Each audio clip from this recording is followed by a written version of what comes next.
আসসালামু আলাইকুম। আমি মোহাম্মদ সারওয়ার উদ্দিন, সহকারী অধ্যাপক, মার্কেটিং, পল্লবী মহিলা ডিগ্রি কলেজ, মিরপুর, ঢাকা। আমি আজকে ডিগ্রি পাশ কোর্সের প্রথম বর্ষের শিক্ষার্থীদের জন্য ভোক্তা আচরণ যে অধ্যায়টি আছে বাজারজাতকরণ নীতিমালা বই থেকে, সেই অধ্যায়ের একটি প্রশ্ন বেশ গুরুত্বপূর্ণ, ক্রেতার সিদ্ধান্ত গ্রহণ প্রক্রিয়া, সেই প্রশ্নটি নিয়েই আলোচনা করব। তোমরা স্ক্রিনে দেখতে পাচ্ছ।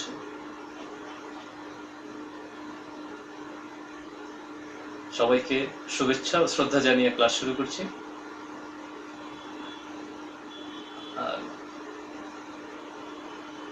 প্রিয় শিক্ষার্থী, আশা করি তোমরা বাজারজাতকরণ ক্লাসটি মনোযোগ দিয়ে শুনবে এবং দেখবে। এটি খুব সহজ একটি সাবজেক্ট, তোমার জীবনের সাথে জড়িয়ে আছে। প্রতিদিনকার জীবন যাপন প্রণালীর সাথে বাজারজাতকরণ ওতপ্রোতভাবে জড়িত। প্রতিটি পরিবারকে, প্রতিটি নাগরিককে, প্রতিটি মানুষকে ক্রয় করতে হয় তার জীবনযাপনের জন্য। প্রিয় শিক্ষার্থী, সেই দৃষ্টিকোণ থেকেই মোটামুটি মার্কেটিং একটা বাস্তবধর্মী শিক্ষায় রূপ নিয়েছে। এখন মার্কেটিং সারা বিশ্বেই অত্যন্ত গুরুত্বের সাথে বিবেচনা করা হয়। এই প্রসঙ্গে একটি কথা না বললেই নয় যে আমরা প্রত্যেকেই মার্কেটিং এর সাথে জড়িত। আমরা যখন ফেসবুক অন করি তখন আমরা কোনো না কোনোভাবেই দৃষ্টি আকর্ষণ করে এমন ছবি, এমন ফটোগ্রাফ, এমন বিজ্ঞাপন, এমন অনেক কিছু, খাবার, পোশাক আমরা দেখতে পাই। উদ্দেশ্য একটি, আকর্ষণ, যোগাযোগ, communication, to inform something to somebody. That is the thing. Very important. And যেটা ভোক্তা আচরণ বাজারজাতকরণে অন্তর্ভুক্ত হয়েছে, মূলত বিপণনকারী ক্রেতার সাইকোলজিকে স্টাডি করে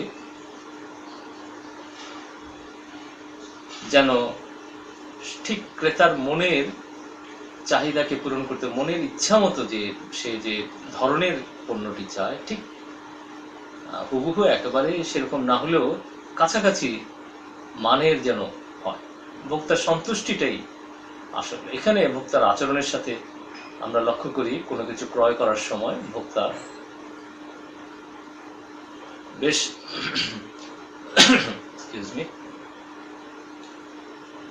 বিক্রেতারা বেশ আগ্রহ ভরে, ক্রেতার যে আগ্রহটা, ক্রেতার আগ্রহ, বিক্রেতার আগ্রহ দুটোই খুব ইম্পর্টেন্ট। বিশেষ করে ক্রয় আচরণটা তখনই লক্ষ্য করা হয় যখন কোনো ক্রেতা কোনো পণ্যের প্রতি বিশেষভাবে দুর্বল থাকে, এবং তখনই বিক্রেতা মনে করে নেয় যে এই পণ্যটি ক্রেতার খুব পছন্দ হয়েছে, এবং সেখানে বিপণনটা খুব সহজ হয়। যাই হোক, এটি একটি জটিল মনোজাগতিক প্রক্রিয়া, যে কারণেই এই ভোক্তা আচরণটি অনেকটা মনোবিজ্ঞানের সাথে আমরা ইচ্ছা করলেই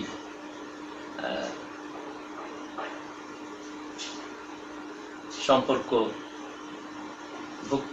যুক্ত করতে পারি। অর্থাৎ মানুষের বা ক্রেতার মনের যে দিকটি নিয়ে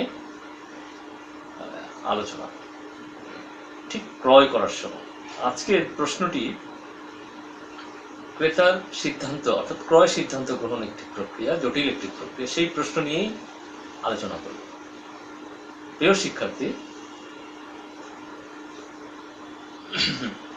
ভোক্তার বা ক্রেতার আচরণটি একটি ধারাবাহিক প্রক্রিয়া। সে একটা প্রসেসের মধ্যে দিয়ে পণ্য ক্রয়ের জন্য তাকে যেতে হয়। হ্যাঁ, এখন প্রশ্ন হতে পারে যে খুব সাদামাটা পণ্যের জন্য ক্রেতা হয়তো অতটা সময় ব্যয় করবে না, কিন্তু নান্দনিক পণ্য বা খুব শৌখিন পণ্যের ক্ষেত্রে, দামি পণ্যের ক্ষেত্রে ক্রেতা নিশ্চয়ই অনেক ভেবে চিনতে অগ্রসর হবে। প্রিয় শিক্ষার্থী, ধরা যাক একজন ক্রেতা একটি খুবই আধুনিক অ্যান্ড্রয়েড মুঠোফোন কিনতে চায়, এবং আধুনিক অ্যান্ড্রয়েড মুঠোফোন, যেটাকে আমরা আরেকটু ব্যাখ্যা করলে বলা যায় যে 5G ফিফথ জেনারেশনের যে মোবাইল সেট, যে কমিউনিকেশনের জন্য বেস্ট, সারা পৃথিবীতে বেশ জনপ্রিয় এবং খুব দামি।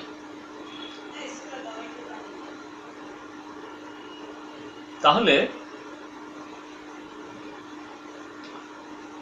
ক্রেতাকে একটি সিদ্ধান্ত নিতে হয় যে কি প্রক্রিয়ার মধ্য দিয়ে গেলে ক্রেতা তার পণ্যটি কিনে সন্তুষ্টি হতে পারে। সে যাচাই বাছাই করতে পারে, সে বন্ধুদের কাছ থেকে ফোনটি নিয়ে দেখতে পারে, সে বিক্রয় কেন্দ্রে যে সে হয়তো যাচাই করতে পারে, সে তার আত্মীয় স্বজনের কাছে থাকা ওই ঠিক একই ধরনের বৈশিষ্ট্য সম্পন্ন অ্যান্ড্রয়েড ফোনটি কেমন সার্ভিস দিচ্ছে সেটা সে জানতে চাইতে পারে, ইত্যাদি। প্রিয় শিক্ষার্থী, যাই হোক, আমরা ভোক্তার ক্রয় সিদ্ধান্ত প্রক্রিয়ায় একটি সংজ্ঞা না দিলেই নয়। এই ক্ষেত্রে আজকে আমরা ফিলিপ কটলার গ্যারি আর্মস্ট্রং এর সংজ্ঞাটি দিতে পারছি না, কারণ এই প্রশ্নে ওনার সংজ্ঞাটি আমরা আপাতত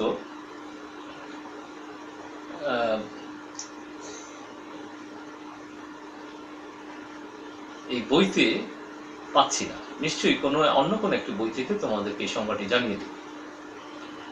কিন্তু স্টিভেন এবং স্কিনারের মতে, ওনারা ভদ্রলোক, ওনারাও যে দুজন যে সত্যিকার অর্থে সারা বিশ্বে Philip Kotler is the father of marketing বলা হয়, কিন্তু তাছাড়াও শত শত লেখক মার্কেটিং এর এবং এই মার্কেটিং রিলেটেড বইয়ের অনেক লেখক আছেন যারা খুবই বিখ্যাত, তাদের কথাও আমরা মাঝে মাঝে বলব।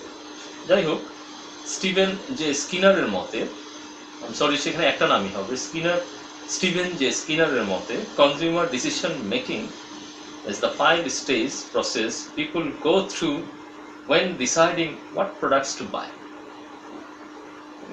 স্কিনার ঠিকই বলেছেন, কিন্তু একটি কথা শুরুতেই বলা দরকার। স্কিনার যে কথাটি বলেছেন সেটি মূলত শৌখিন পণ্যের ক্ষেত্রে, একটু দামি, একটু যাচাই বাছাই করতে হয় সেখানে। সাদামাটা দেশলাই এবং একটি আইসক্রিম, একটি ছোট পানীয়, ছোট একটা বোতলের পানীয়, তার জন্য এত কিছু সিদ্ধান্ত একটা ক্রেতাকে খুব আগে থেকেই, 3 দিন আগে থেকে চিন্তা করতে হয় তা কিন্তু না। দোকানে গেল, সে জাস্ট দেখলো, নিয়ে আসলো। কিন্তু যখনই একটু দামি পণ্য হবে, তখনই এই যে সংজ্ঞায় যে উপস্থাপিত 5টি স্টেজ, অর্থাৎ ক্রয় সিদ্ধান্তের ক্ষেত্রে ক্রেতা 5টি ধাপ অতিক্রম করবে। প্রিয় শিক্ষার্থী, তোমরা স্ক্রিনে এই অংশটি ভালো করে লক্ষ্য করো।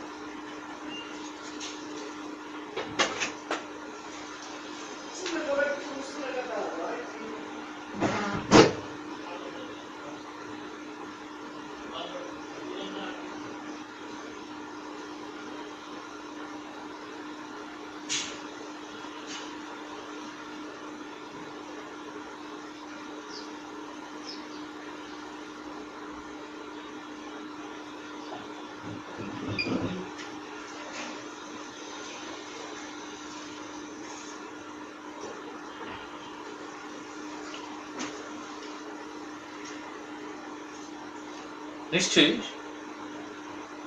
স্ক্রিনের সামনে তোমরা লক্ষ্য করেছো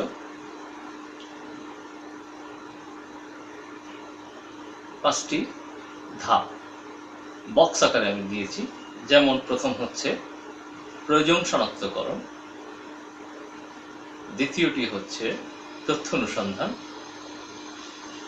তৃতীয়টি হচ্ছে বিকল্প মূল্যায়ন, চতুর্থটি হচ্ছে ক্রয় সিদ্ধান্ত, এবং পঞ্চমটি আমরা বলে থাকি যে পঞ্চমটি দরকার নেই, অ্যাকচুয়ালি পঞ্চমটিও ইম্পর্টেন্ট, ক্রয়োত্তর আচরণ, যেটাকে আমরা মার্কেটিং এর ভাষায় সন্তুষ্টি অথবা অসন্তুষ্টি বলে থাকি, যেটা আমাদের দেশে খুব একটা বিবেচনা করা হয় না। কারণ বিক্রি করার পরে ক্রেতার যে খুব দু একটি প্রতিষ্ঠান ছাড়া পণ্য ফেরত নেওয়া, এটি আমাদের দেশে একেবারেই অপ্রচলিত। যাই হোক, প্রিয় শিক্ষার্থী, আমরা আজকে প্রথম যে পয়েন্ট প্রয়োজন শনাক্তকরণ অর্থাৎ নিড রিকগনিশন, এইটা নিয়ে আলোচনা করব। প্রিয় শিক্ষার্থী, আমরা ক্রয় সিদ্ধান্ত গ্রহণের ক্ষেত্রে প্রয়োজন শনাক্তকরণ হচ্ছে ওই বিষয় যখন একজন ক্রেতা তার পণ্যটি ঠিক প্রয়োজন কিনা, তাকে সেই তার যে চাহিদা সেটা মিট আপ করতে পারবে কিনা, তার যে ইচ্ছে, আমি সেই মুঠোফোনের কথা ধরেই বলতে চাই, যদি একজন সিনিয়র সিটিজেন হয়ে থাকেন তাহলে তার এত বৈশিষ্ট্য সম্পন্ন মুঠোফোন না হলেও চলে, কিন্তু ইয়াং জেনারেশনদের ক্ষেত্রে আমরা লক্ষ্য করি, আমরা যখন ফেসবুক দেখি তখন লক্ষ্য করি তারা বেশ আধুনিক অ্যান্ড্রয়েড বৈশিষ্ট্য সম্পন্ন এবং আরও আধুনিক, যেমন ধরা যাক 4G 5G অর্থাৎ 4th জেনারেশন 5th জেনারেশনের মুঠোফোনগুলি কিনতে চায়। সুতরাং প্রিয় শিক্ষার্থী, আমরা লক্ষ্য বুঝতে পারছি যে এখানে গ্যারি আর্মস্ট্রং এর একটি সংজ্ঞা বেশ উল্লেখ করা যেতে পারে। ওনারা বলেছেন, need recognition is the first stage of the buyers decision process in which the consumer রিকগনাইজেস A problems or need. অর্থাৎ প্রয়োজন শনাক্তকরণ হচ্ছে এমন একটি বিষয়, এমন একটি সেই সিদ্ধান্তের প্রক্রিয়ার প্রথম ধাপ যখন ক্রেতা মনে করে যে পণ্যটি তার প্রয়োজন। বিষয়টা এরকম, এটি দুটি বিষয়ের উপর ডিপেন্ড করে, অর্থাৎ এই যে প্রয়োজন শনাক্তকরণের দুটি বিষয়, এখানে দুটি বিষয় খুবই গুরুত্বপূর্ণ। সাব পয়েন্ট দিয়ে বলবো, পয়েন্টের সাব পয়েন্ট, সেটি হচ্ছে আভ্যন্তরীণ উদ্দীপক ইন্টারনাল স্টিমুলি, এবং আরেকটি হচ্ছে বাহ্যিক উদ্দীপক এক্সটার্নাল স্টিমুলি বা স্টিমুলেশন, আমরা যেটা উদ্দীপনা, প্রেরণা, মোটিভেশন এটাকে বলি। অভ্যন্তরীণটা হচ্ছে একেবারে ভেতর থেকে যেটা প্রয়োজন অনুভব করে, এবং এটা খুব ফর টাইমলি। যেমন অভ্যন্তরীণ উদ্দীপকটা হচ্ছে ক্ষুধা, তৃষ্ণা ইত্যাদি, একটা ব্যক্তির আভ্যন্তরীণ একান্তই তার নিজস্ব। যখন ক্ষুধা বোধ করবে তখন ফাস্টফুডের দোকান থেকে একটি বার্গার, একটি কোকা কোলা নিয়ে সে হয়তো সন্তুষ্ট থাকতে পারে। আর বাহ্যিক উদ্দীপক হচ্ছে যখন একটি পণ্যের ব্যাপারে বিভিন্ন উৎসের মাধ্যমে প্রচুর তথ্য সংগ্রহ করবে এবং ওই পণ্য ক্রয়ে ধাবিত করবে। হ্যাঁ, এটা হতে পারে সেই ফাস্টফুড কেনার জন্য বাহ্যিক উদ্দীপক তাকে হয়তো অভ্যন্তরীণ উদ্দীপক প্রভাবিত করতে পারে। যাই হোক, তো মূলত প্রয়োজন শনাক্তকরণটা আমরা ধরেই নিচ্ছি যে ক্রেতা আসলে পণ্যটি প্রয়োজন। ঠিক যে ক্রেতা তার ঠিক কোন পণ্যটি, আমরা যদি কৃষক বলে থাকি, ধরা যাক আধুনিক কৃষক, অনেক জমির সে মালিক, ধরা যাক 100 বিঘা জমির সে মালিক, সেখানে সে ইচ্ছা করলে একটা আধুনিক ট্রাক্টর সে কিনতে পারে। কিন্তু যখন একজন কৃষক হতদরিদ্র, একেবারেই প্রান্তিক, তার প্রয়োজনটা আসলে কিন্তু ট্রাক্টর হতে পারে না, এবং জমির পরিমাণ হয়তো 10 কাঠা, সেখানে একটি ট্রাক্টর চাষ করাও বেশ অসুবিধাজনক। তখন সে হয়তো বড়জোর ছোট মেশিন বা বড়জোর সেই পুরনো পদ্ধতিতে সেই চাষাবাদ করতে পারে, সেই লাঙল, কোদাল ইত্যাদির মাধ্যমে, কারণ জমির পরিমাণটা কম। এখন বিষয়টা হচ্ছে প্রয়োজন শনাক্তকরণ। অ্যাকচুয়ালি ক্রেতাকে ইচ্ছে করলেই যে কোনো ক্রেতার জন্য যে কোনো পণ্য প্রযোজ্য নাও হতে পারে। যাই হোক, প্রিয় শিক্ষার্থী, আমরা এখন, তোমরা লক্ষ্য করো, বক্সের দ্বিতীয় পয়েন্টটি হচ্ছে তথ্য অনুসন্ধান, ইনফরমেশন সার্চ। ইনফরমেশন হচ্ছে একটু ভারিক্কি ভাষায় বা পুঁথিগত বিদ্যা নিয়ে যদি বলা যায়, যে ইনফরমেশন হচ্ছে পণ্যটি কেনার সময় আমি পণ্য সম্পর্কে প্রচুর জানার চেষ্টা করা, তথ্য নেওয়া। ওই যে সেই মুঠোফোনের কথাই যদি বলা যায়, যদি মুঠোফোনটা আমি, সেই ক্রেতা ইয়াং জেনারেশনের একজন ক্রেতা হতে পারে, ধরা যাক আমাদের পল্লবী মহিলা ডিগ্রি কলেজের অনার্সের প্রথম বর্ষের ছাত্রী, নাম হচ্ছে, ধরা যাক নাম মহুয়া, ওর পছন্দ অ্যান্ড্রয়েড একটি ফোন, কিন্তু এই মহুয়া কোন ফোনটি কিনবে এটি তার বান্ধবীদের সাথে কথা বলবে, তারপরে হয়তো বিক্রয় কেন্দ্রে যাবে, প্রচুর তথ্য সংগ্রহ করবে। বিষয়টা সে ফেসবুক চালাবে, ফেসবুক চালাতে গেলে কোন ধরনের বৈশিষ্ট্য সম্পন্ন, অ্যাপস সম্পন্ন মুঠোফোনটি তার জন্য ভালো হয়, এই তথ্যগুলি জানার চেষ্টা করবে। এই তথ্য জানার ক্ষেত্রে সে কয়েকটি বিষয় বিবেচনা করবে। তোমরা লক্ষ্য করো, আমি এই তথ্য অনুসন্ধানে যে বিষয়গুলি সে তথ্য জানার ক্ষেত্রে তাকে সাহায্য করবে সেটি হচ্ছে ব্যক্তিগত সূত্র, বাণিজ্যিক সূত্র, পাবলিক সূত্র এবং অভিজ্ঞতা সুলভ সূত্র। আসলে এগুলা সূত্রর মানে হচ্ছে সোর্স, তথ্য জানার যে বিষয়টা। এই তথ্য অনুসন্ধানের ক্ষেত্রে ব্যক্তিগত সূত্র হচ্ছে তার খুব কাছের বন্ধু বান্ধব, তার সেই প্রথম বর্ষে পড়ুয়া, তার ক্লাসমেট, তার নিকটও খুব কাছাকাছি তার টিচার হতে পারে, তার পরিবার প্রতিবেশী হতে পারে, তার আপন আত্মীয় স্বজন হতে পারে। এটি হচ্ছে ব্যক্তিগত সূত্র। এই সূত্রের মাধ্যমে সে ওই মুঠোফোনটা কিনতে চায় একটু দাম দিয়ে, যা দিয়ে সে আধুনিক অনেকগুলো কাজ করবে, শুধু কথা বলাই নয়, সে অনেক ধরনের অ্যাপস চালাবে সেজন্য। আর পরেরটি হচ্ছে বাণিজ্যিক সূত্র। বাণিজ্যিক সূত্র হচ্ছে বিষয়টা একেবারে আমরা মোটা দাগে বলতে পারি বিজ্ঞাপন।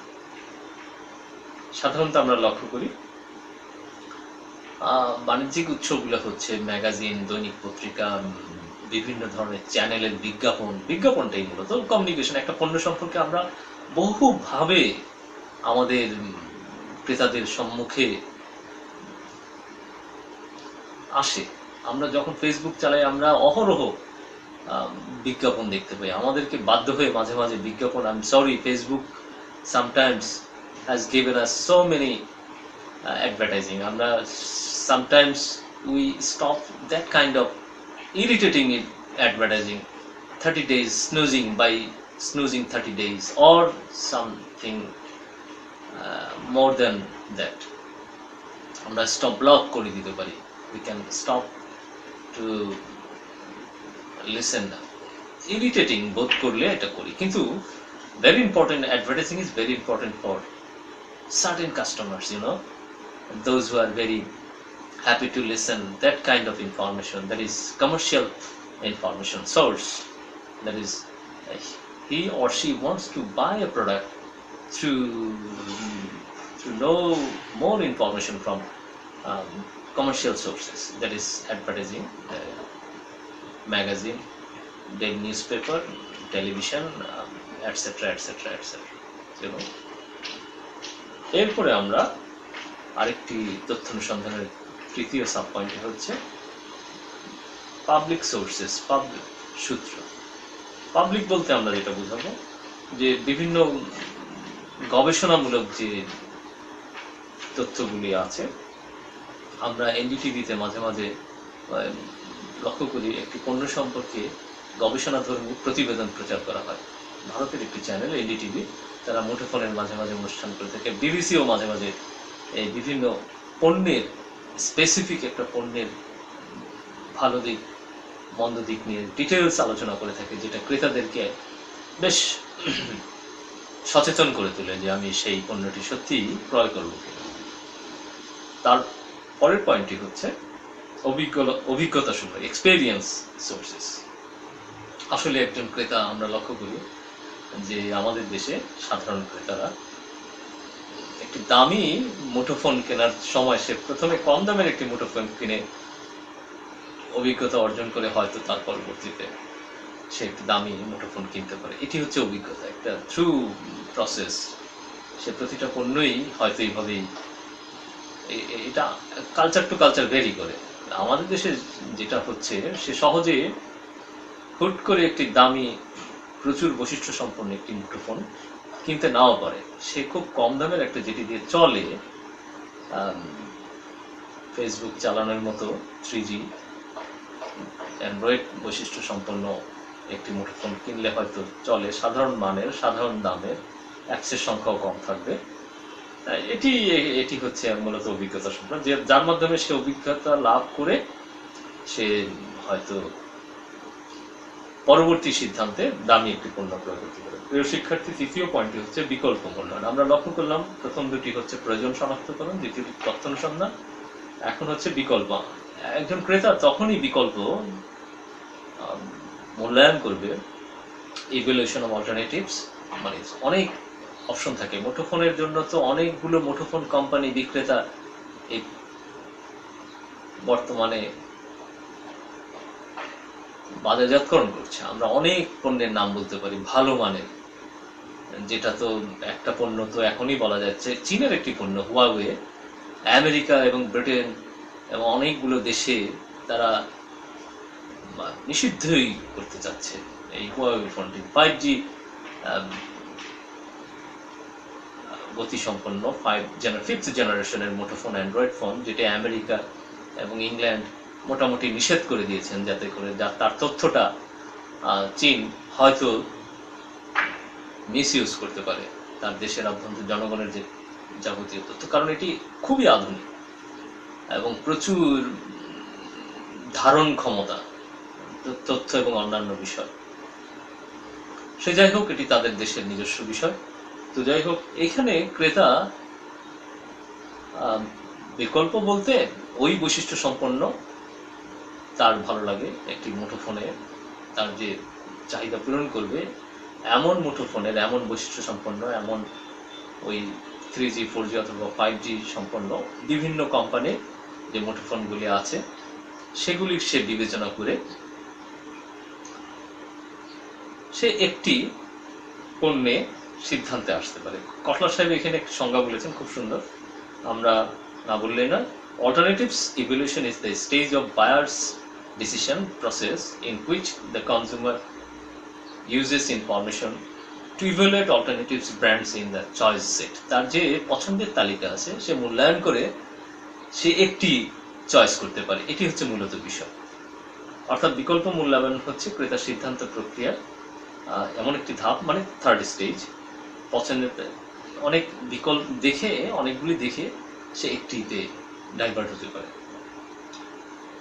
তো এটি বিকল্প মূল্যায়নের ক্ষেত্রে সে অনেকগুলো বিষয়, মানে সাব পয়েন্ট বিবেচনা করতে পারে। এটি হচ্ছে মূল্য বা ব্যয়, অ্যাকচুয়ালি ব্যয় বলি, ব্যয়, এফিসিয়েন্সি বা কার্যকারিতা, যে পণ্যটি মুঠোফোনটি কিনবে, এবং উপযুক্ততা এবং সুবিধা, এই বিষয়গুলি মূল্যায়নের মধ্যে সে বিবেচনা করে। যেমন ধরো যাক, ব্যয়ের কথাই যদি আসে, তাহলে মুঠোফোনটি কেমন দাম হতে পারে, কম দাম হতে পারে, মাঝারি দামের হতে পারে, খুব উচ্চ মূল্যের হতে পারে। এখন আমরা লক্ষ্য করছি স্যামসাংয়ের একটি ভালো ফোন এসছে বাজারে, যা প্রায় 1 লক্ষ টাকার উপরে দাম। যাই হোক, আইফোনের দামটা তো আমরা অনেক আগে থেকেই জানি অ্যাপলসের, যেটা রিসেন্টলি তারা বিক্রি করলো প্রায় 1.5 লক্ষ টাকায়। সুতরাং এটি মূল্যের ব্যাপারটা একজন ক্রেতা তার সামর্থ্য অনুযায়ী বিবেচনা করবে, সেই ব্যয়কে বিবেচনা করে সেখানে তার অন্যান্য ব্যয়ও থাকতে পারে, শুধু মুঠোফোন কেনা ছাড়াও হতে পারে মেরামতের ব্যয়, হতে পারে সার্ভিসিং এর ব্যয়, হতে পারে পরিচালনা ব্যয়, এগুলো অনেকগুলো বিষয় থাকতে পারে। তার অনেক অ্যাক্সেসরি সে পেতেও পারে, নাও পেতে পারে এই ধরনের মুঠোফোন ক্রয়ের ক্ষেত্রে, অত্যন্ত আলট্রা মডার্নের ক্ষেত্রে। সে যাই হোক, এরপরে হচ্ছে কার্যকারিতা। একটি মুঠোফোন কেনার ক্ষেত্রে কার্যকারিতা কেমন হবে, স্থায়িত্ব কেমন হবে, সেটি কেমন পারফরমেন্স হবে ইত্যাদি ইত্যাদি। যাই হোক, এবং সেই পরবর্তী হচ্ছে ব্র্যান্ডের কথা বিবেচনা করে, স্টাইলের কথা, ভাবমূর্তির কথা, এগুলো বিবেচনা করে ক্রেতার বিভিন্ন আর একটা বিষয় হচ্ছে সুবিধা, কোথা থেকে কিনলে তার সুবিধা হবে, কাছের বেশ এবং অনলাইনে কেনা যেতে পারে ইত্যাদি অনেক ক্ষেত্রে। এবং এখন তো কোভিড-19 সিচুয়েশন এখনও বর্তমানে আমরা লক্ষ্য করছি। সে যাই হোক, এই সমস্ত বিষয় বিবেচনা করে ক্রেতা বিকল্পগুলি মূল্যায়ন করবে। এর পরের যে ক্রয় সিদ্ধান্তর বিষয়টি আসে সেটি হচ্ছে ক্রয় সিদ্ধান্ত গ্রহণের চতুর্থটি হচ্ছে আসলে ক্রয় সিদ্ধান্ত। সে বিকল্প মূল্যায়ন করার পরে যে সিদ্ধান্তটি আসবে, সে ক্রয় করার মূলত একটি সিদ্ধান্ত নেবে যে হ্যাঁ, আমি এই ঠিক স্পেসিফিক এই পণ্যটি, এই মুঠোফোনটি কিনব। এই ক্ষেত্রে আর্মস্ট্রংয়ের একটি সংজ্ঞা না দিলেই নয়। ক্রয় সিদ্ধান্তের বেলায় তিনি বলেছেন, purchase decision is the buyers decision about which brand two purchase. এখন আমরা ব্র্যান্ডের কথা বলছি। মুঠোফোনের ক্ষেত্রে আমরা আসলে লক্ষ্য করছি যে নন ব্র্যান্ডের কোনো মুঠোফোন এখন হয়তো পাওয়া যাচ্ছে না। নন ব্র্যান্ডের অনেক কিছুই পাওয়া যায় যেগুলো হয়তো প্যাকেটে থাকবে না। মুঠোফোনের কথা বাদ দিলাম, নন ব্র্যান্ড অনেক কিছুই থাকতে পারে, কাপড় চোপড়, পোশাক আশাক, জুতো, নন ব্র্যান্ড থাকতে পারে। কিন্তু মুঠোফোন, সত্যিকার অর্থে মুঠোফোন আসলে নন ব্র্যান্ড আমরা দেখতে পাচ্ছি না। তাহলে এখানে একটা কথা বেশিই যাচ্ছে, তাহলে কোন ব্র্যান্ডটি কিনবে ডিপেন্ড করবে ক্রেতার সামর্থ্যের উপর, চয়েসের উপর। সুতরাং এখানেও একটা বিষয় বিবেচনায় আসবে, সেই ঠিক যে ব্র্যান্ডটি ক্রয় করবে সেটি সে ভেবে চিন্তা করবে, এবং এই ব্র্যান্ডটি কেনার সময় ঠিক তৃতীয় যে পদক্ষেপটি ছিল, ধাপটি ছিল, সেটি সে অর্থাৎ মূল্যায়নগুলি করবে, তারপরে ক্রয় সিদ্ধান্ত। এবং শেষের পয়েন্টটি হচ্ছে ক্রয়োত্তর আচরণ। আসলে ক্রয়োত্তর আচরণটা হচ্ছে পণ্য সম্পর্কে তার কেমন লাগা। ক্রয়োত্তর আচরণ সম্পর্কে ফিলিপ কটলার, গ্যারি আর্মস্ট্রং বলেছেন, পোস্ট পারচেজ মানে ক্রয়ের পরে, post purchase behaviour is the stage of the buyer decision process in which consumer take further action after purchase based on their satisfaction or dissatisfaction. এখানে খুব সুন্দর একটা কথা এখানে সংজ্ঞায় বলা হয়েছে, স্যাটিসফ্যাকশন অর ডিসস্যাটিসফ্যাকশন, সন্তুষ্টি এবং অসন্তুষ্টি। আমাদের দেশে এই কথাটা আমি ভূমিকাতেই বলে নিয়েছি, সন্তুষ্টি অসন্তুষ্টি নিয়ে কিছু করার থাকে না। তুমি যা কিছু করার তোমাকে আগেই সিদ্ধান্ত নিতে হবে, সন্তুষ্টি হও আর অসন্তুষ্টি হও সেটি তোমার নিজস্বই ব্যাপার। আমার সাথে তোমার পণ্যের ক্রয় লেনদেন শেষ, ক্রয় বিক্রয় শেষ, তোমার সাথে সম্পর্ক শেষ। অনেকটা এই মানসিকতাই হচ্ছে আমাদের দেশের বেশিরভাগ প্রতিষ্ঠান। যেমন ধরা যাক, আমি একটি ওয়ালটনের একটি চুলা কিনলাম, অটোমেটিক গ্যাস, যেটাকে বলে বার্নার, যেটা সুইচ, গ্যাসের নবটি ঘুরালেই অটোমেটিক আগুন ধরে। দেখা গেল 6 মাসের মধ্যেই সেটি আর কাজ করছে না। দোকানে যে কথা বললাম, ওনারা বললো যে ভাই এটি তো কেনার পরে আমাদের হ্যাঁ থাকে, কিন্তু দেখেন আমাদের ওই যে বিক্রয় কর্মী বিক্রি করেছিল সে আর নাই। এই ধরনের অনেক ধরনের কথা। অথবা দিয়ে যান, আমরা পরে ঠিক করে দেব। এই যে একটা ক্রেতার সাথে তাদের সম্পর্ক, এটা খুবই দুঃখজনক। অথবা এটি মাত্র 6 মাস ওয়ারেন্টি দিয়ে থাকে, এবং এরা জানে যে 6 মাসের বেশি এই জিনিসটি চলবে না, কিন্তু ওরা মৌখিকভাবে বলে যে 2, 4, 10 বছরে এটি নষ্ট হবে না, যেটি খুব দুঃখজনক। যদি 10 বছরেই নষ্ট না হয়, তাহলে 10 বছরের ওয়ারেন্টি দেওয়া হোক এবং বাসায় এসে পরিবর্তন করে দেওয়া হোক। এটি এরা করবে না। এবং ক্রেতার হ্যারাসমেন্টটা হচ্ছে ওই পণ্যটি নিয়ে তাকে দৌড়াদৌড়ি, এই জ্যামের শহরে সেই পণ্যটি নিয়ে যাওয়া, সেটা রাখা, সেটা ফেরত আনার ব্যাপারে তাদেরকে তাগিদ দেওয়া এবং সার্ভিস চার্জ নেওয়া। এটা খুবই দুঃখজনক। এটি হচ্ছে ডিসস্যাটিসফ্যাকশন। যাই হোক, তবে আমরা এই কথাও বলবো যে ওয়ালটন পরিবর্তন হচ্ছে, ওয়ালটনের মানসিকতা পরিবর্তন হচ্ছে।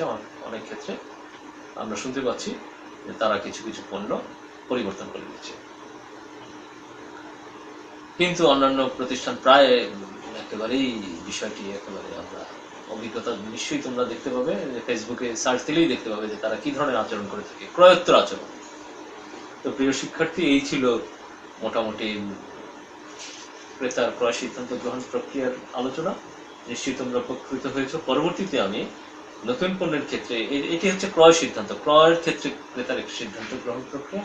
পরবর্তী প্রশ্ন আমি আলোচনা করব নতুন পণ্যের ক্ষেত্রে ক্রেতার সিদ্ধান্ত, অর্থাৎ নতুন কোনো পণ্য, নতুন বৈশিষ্ট্য সম্পন্ন বলা যেতে পারে, সেই পণ্য ক্রয় সিদ্ধান্ত গ্রহণ প্রক্রিয়া নিয়ে আলোচনা করব।